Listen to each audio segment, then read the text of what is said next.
Sweet lady, alam ko na ngayon na totoo ka. Tinupad mo yung sinabi na mananalo yung numero namin mag-ina. Sayang, hindi namin siguro talaga fate na yumaman. Kanina inis na inis ako dahil walang ibang nanalo kaya amin talaga yon. Pero ngayon, na-realize ko na test lang siguro sa akin yon. At saka ngayon nakausap na kita, masaya na ako at nararamdaman ko ulit yung peace inside me.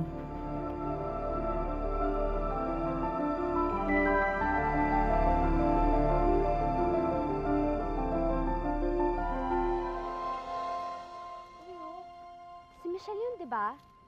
Mukhang may kinakausap. Nakatingala pa siya, oh. Ano bang nangyayari dyan?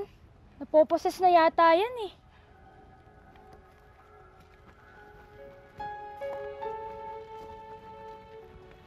Anong ginagawa niyo rito? Ikaw ang tatanungin namin ng ganyan. Sino nagsabi sa inyo ng lugar na to? Si Gideon? Medyo.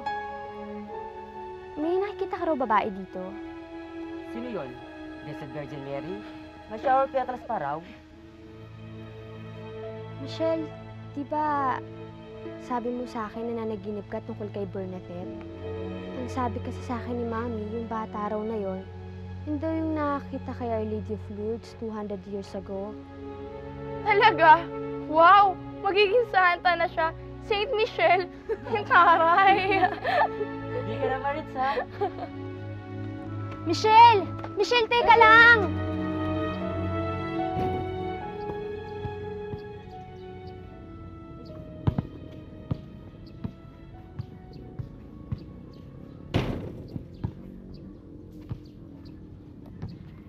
Kisendal ka pala.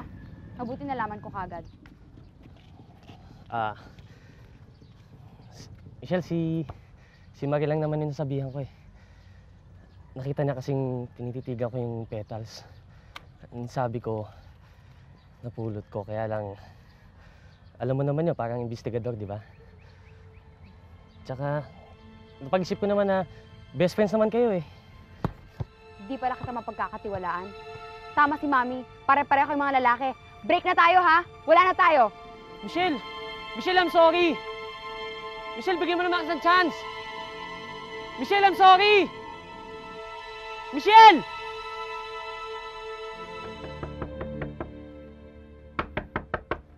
Michelle, si Marito! Umalis ka na, Marie. Michelle, nakausap ko si Gidon. Totoo bang break na kayo? Umalis ka na, sabi eh!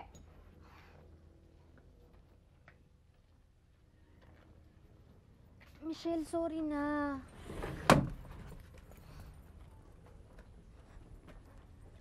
Michelle, ako naman talaga ang nangulit kay Gidon eh.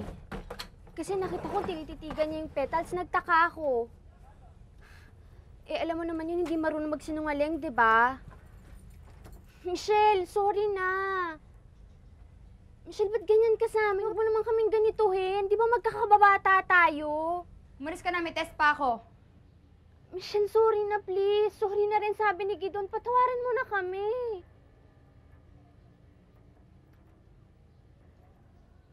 Umalis ka na.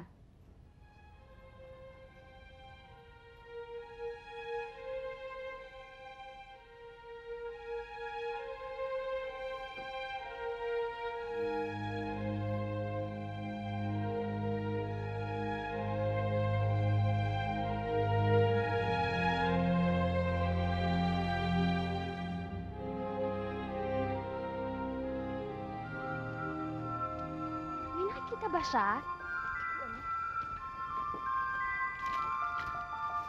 Uy, naamoy niyo ba yung mabango? Ang bango, no? Tara.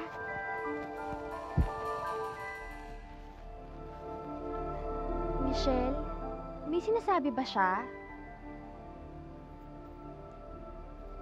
Anong sinasabi niya? Sabi niya, magtiwala kayo. Manampalataya. Manampalataya.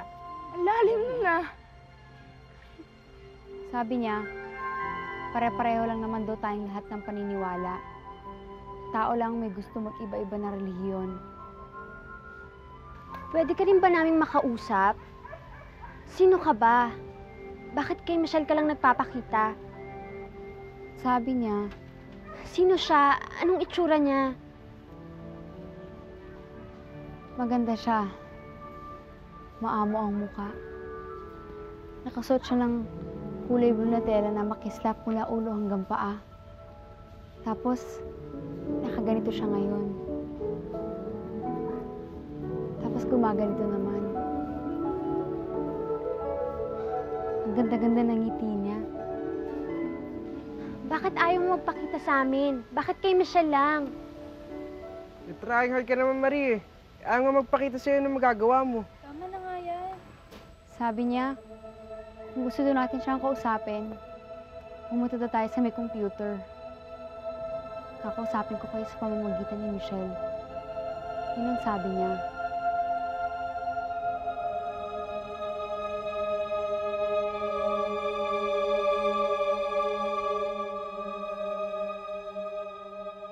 Kailangan magdasal daw muna tayo ng isang Our Father at Hail Mary.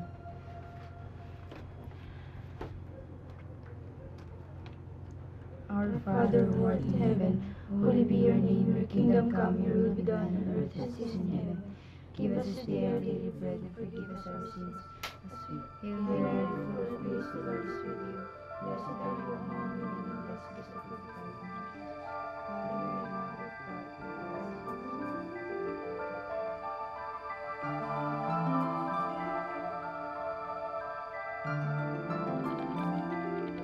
Kumikilos ang kamay ko. Pinapakilos niya.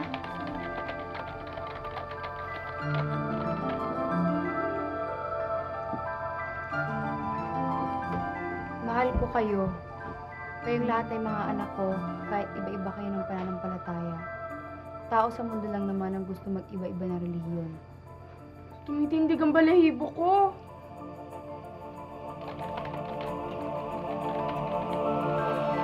Kayo ay ginagabayan ko sa inyong paglaki.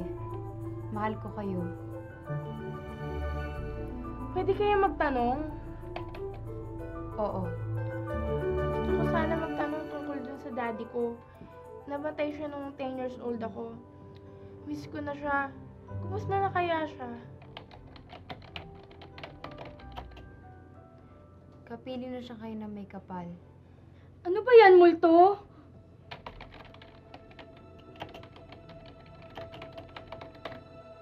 Alam kong takot ka sa multo.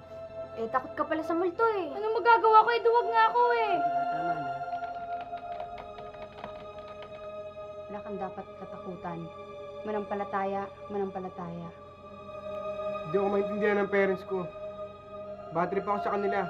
Lagi lang ako pinagagalitan.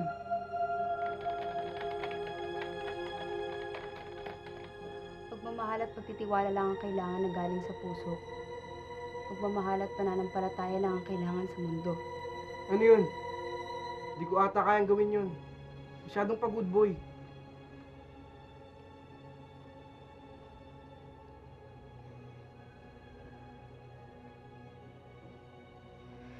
Michelle! Michelle, okay ka lang! Tubig! Michelle! Mami!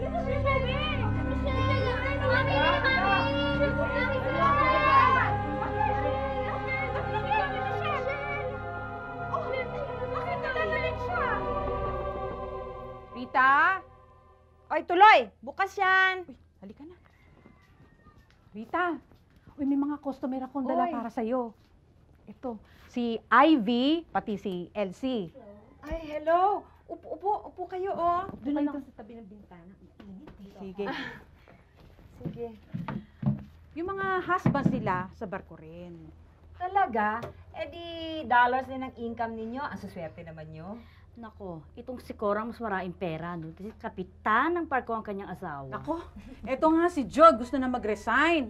Mag-retire pala. Kaya talagang nag-iipon na ako. Oy, ba't kayo nadalaw? Ay, eto nga pala si Ivy. Magdedebo yung anak niya. Sabi ko, subukan yung tahi mo. Anong yari? Ganitong klaseng tabas ang gusto ng anak ko. Yan. Ay, wow, ang ganda. Kaya lang itong klaseng yari na to, ang bagsak depende sa tela. May tela ba kayo? Wala pa nga. May swatches ako. Ayun, pakiabot naman yun. Swatches, sandali. Ito pang dibu ata. O, ito nga. Ayan. Mamili ka dyan. Pag dibu, hindi dapat pala. Rita, ha? Kaya kami napunta rin dito. Kasi gusto namin sana magtanong tungkol doon sa mga nangyayaring kababalaghan doon sa anak mo. Ano? Yung tungkol doon sa anak mo si Michelle, balita namin, nagmi-medium daw. At sa mahal na birhen pa. Baka nagkakamali kayo. Kaalis-alis lang ni Michelle papuntang school. Wala namang nagbago sa kanya, tsaka wala rin sinasabi sa akin.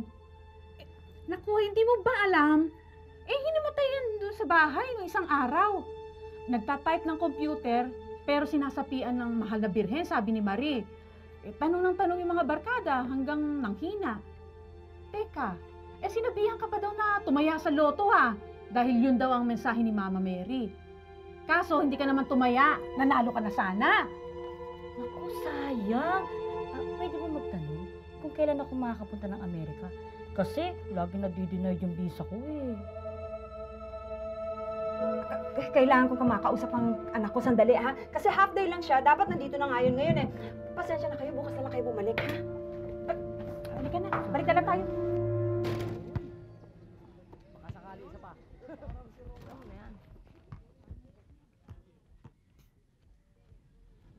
Ito.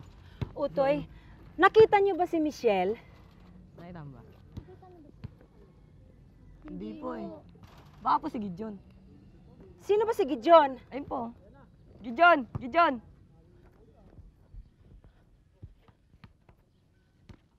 Alam mo ba kung nasan si Michelle?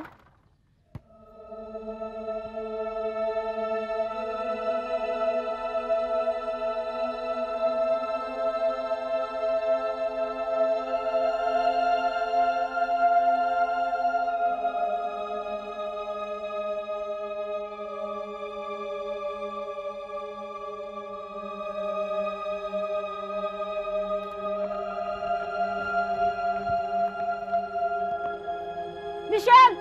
Michelle, anak! Ano ba kalokohan to? Huwag maingay! Kausap ni Michelle ang mahal na berhen!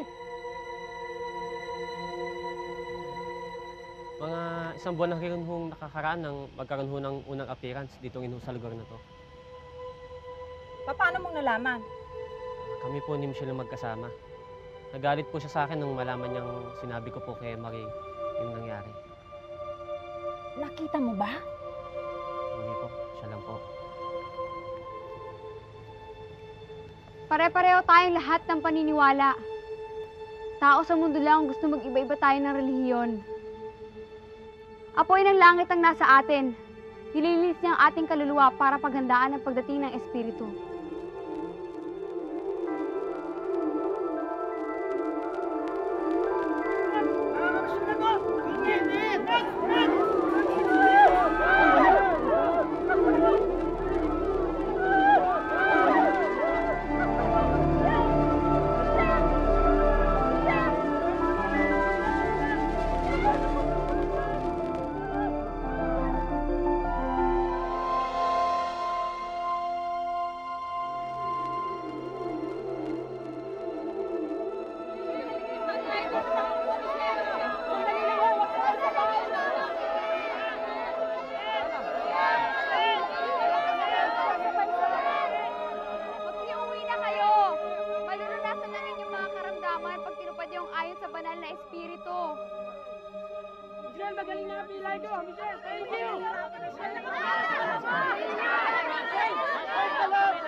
Virgin Mary, patawarin mo po kami mga makasalanan.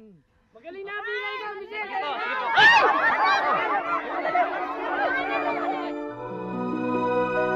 Nasa iyong handog kong pag-ibig, nasa iyong kalayaang maging ganap.